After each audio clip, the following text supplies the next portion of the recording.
and just looking up at the beauty of the stars and the moon, it's, to me, there's nothing better. There's not a greater feeling. I'm like, you know what, my needs are met. And one of the sayings that I have that I say every day is, you know what, through this, I have healing in my hands, I have blessing in my mouth, and I have peace, love, and prosperity in my mind. Yes, And, I love that. you know, and that is something that I felt like was given to me through meditation, and that's something that I can go outside and I can look up and be like, you know what, I'm your child.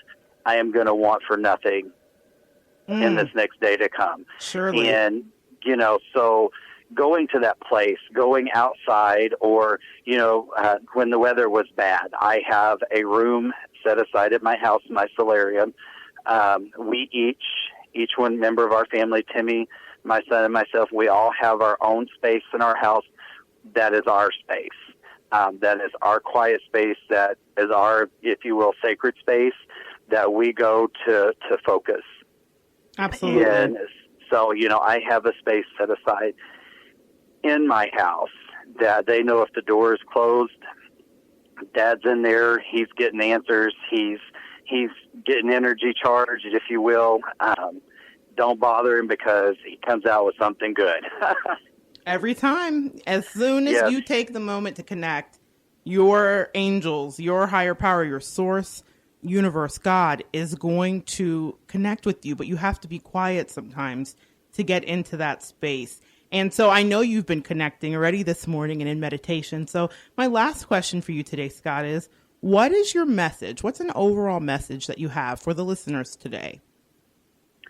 I would say, you know, take time to listen, because as Abraham Hicks would say, you have access to infinite wisdom from source, from God, from the universe, whatever term that you choose to put on it. But take time to listen to that every day, and you will get the answers to anything that you need in life. Don't put it in a box by putting a label on it. Yes. You know, don't put yourself in a box by saying, you know, well, I'm this or I'm that, because when you speak those things over yourself, you are limiting yourself. Oh. And when we have access to unlimited resources, unlimited potential, and those things, don't limit that by your words, because, you know, I like real quick, I like what Reverend Ike said in one of his messages, that when Moses was going to go before the Pharaoh and he asked God, he goes, well, who do I say sent me? And God said, tell him that I am. I am. So when you speak these things, when you say I am, you're actually taking the God within you upon yourself. So, you know, that's when the Bible says, let the poor say, I am rich. Let the weak say, I am strong. I am. So therefore, yes. Take on the name of I am, but don't take it on in a blasphemous way. Take it on as, you know what, I am a child of God. I am a child of the universe. Yes. There is nothing that I will want for today. Oh, gosh, surely goodness and mercy shall follow me all the days of my life. I really love that. I am that I am. And that is such a huge statement, the Alpha and the Omega. I love being in that kind of space where you're kind of overwhelmed by the presence, you know? And I don't think you could have left them with left the listeners today with a better thing, Scott. I really don't. I so appreciate you coming on today. And I want everybody to know how they can get in contact with you if they would like to have some coaching or some tips or learn about meditations or whatever. How can these people get in contact with you, Scott? Well, you can always text me. I am very easy to reach by text. And my Florida phone number is 321-831-8300.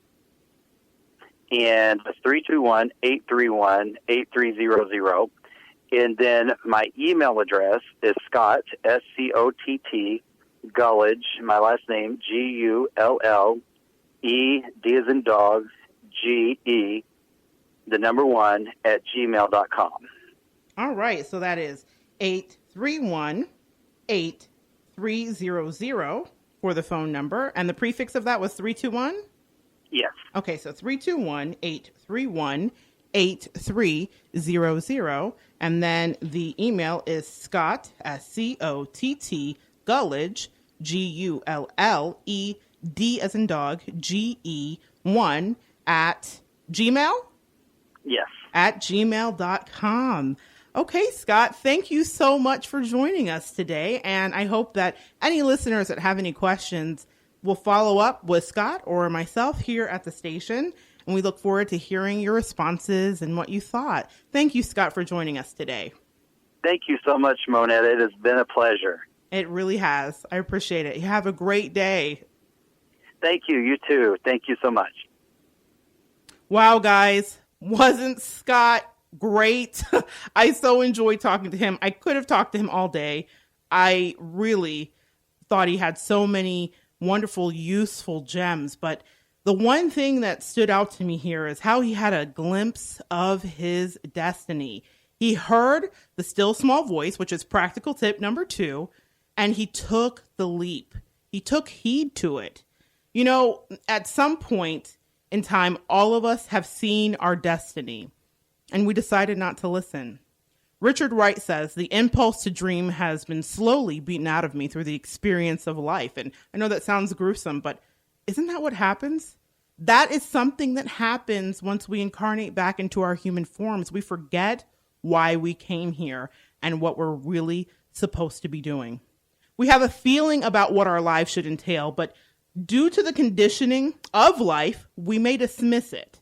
We start procrastinating and we start complaining and self-sabotaging our efforts or our dreams. And we think, I'm not big enough for this. I can't hold this. I can't make this happen. Guys, it's scary to change. It's scary for everybody to change. Yet it is the way that we evolve. It's so unnerving to shift our world. What if we fail? What if we're rejected by people or loved ones or flat out rejected by life? And how do we even know that the voice that we're hearing that is nudging us towards our greatness isn't some silly notion? You know, something that I've learned in my journey is that the desire to live out a dream doesn't come from some nebulous thought form in space. That desire or wanting, as Abraham Hicks describes it, is placed in you in order to help you find your true north. We don't want to align with things that are not part of our life mission. So if you've pushed down a dream, no matter how big or small it is, I want you to revisit that dream. I want you to pull it out from under the bed and dust it off and really examine it. What have you told yourself about not being able to make something that you're longing for in your life happen?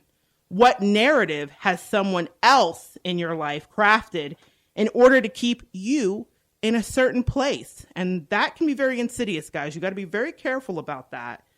Why is it that you should not be the victor in your own dream?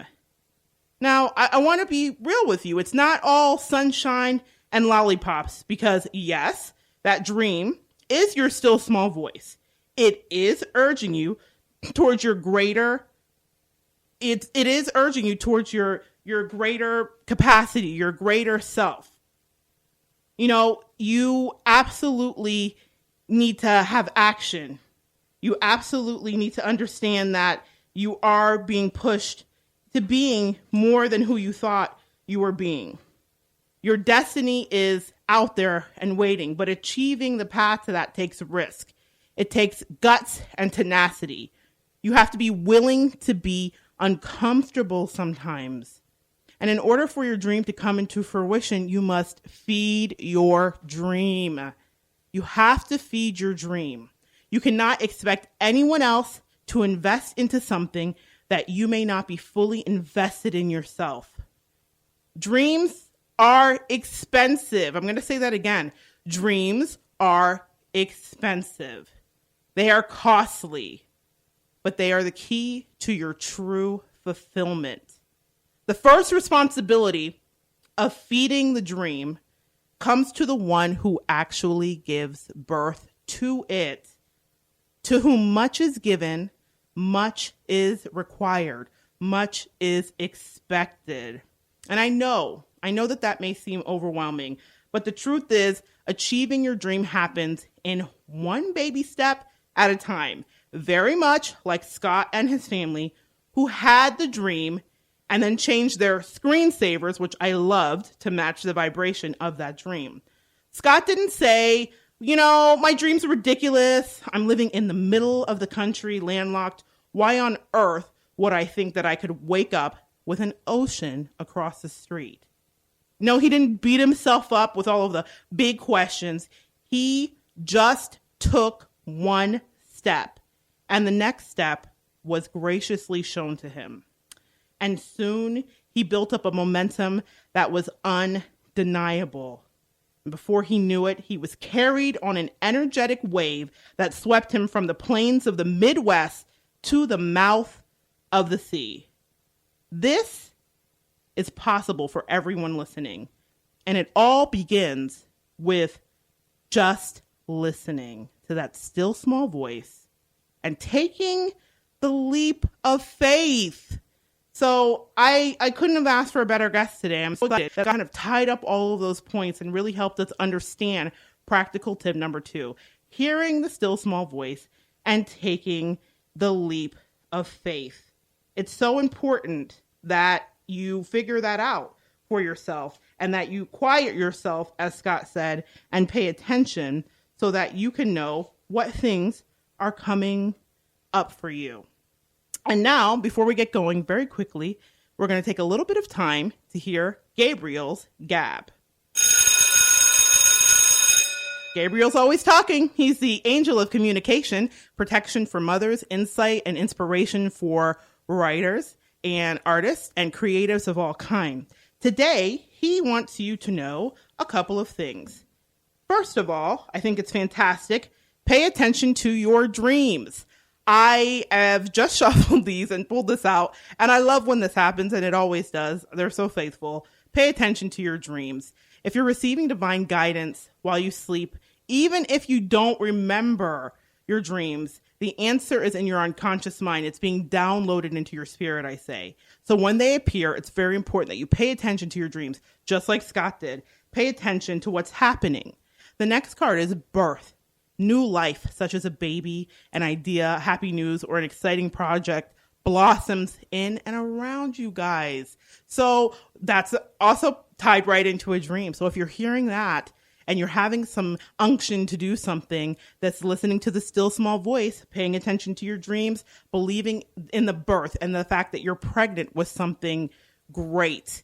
And I mean, I couldn't have asked for it better. Scott touched on this. You have to be quiet. You have to go to your special place. He talked about his family having designated special places so that they can connect. And the last card is retreat.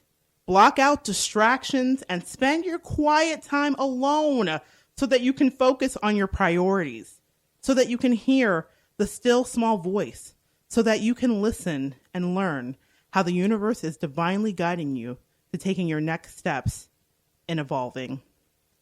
I am so glad you guys joined me today, and I just want to remind you that if you're interested in contacting me for a radiant angel, a reading of energy, or a rare session, guys, please feel free to contact me at 321-216-5747.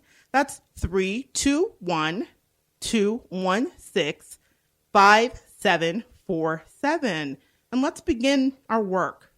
So I want you to come back next week and tune in as we unpack practical tip number 3, which again tied in perfectly with today's lesson, tuning into the synchronicity in your life. Kind of like what Scott talked about when he said his life's motto and his family's motto was living your life like you're at the beach every day. I'm paraphrasing here. But that he saw that very message over the sign of the new place that he and his family relocated to. That synchronicity, guys, and we're going to talk all about synchronicity next week and talk about what to look for, how you know what's happening in your life. No, you're not going crazy. There's a lot of that. We're not going crazy. Synchronicity is letting you know that you're on the right path. It's that moment of deja vu. It's pulling you like a magnet towards your destiny. So synchronicity is so important in getting to where we really need to be. So next week, tune in.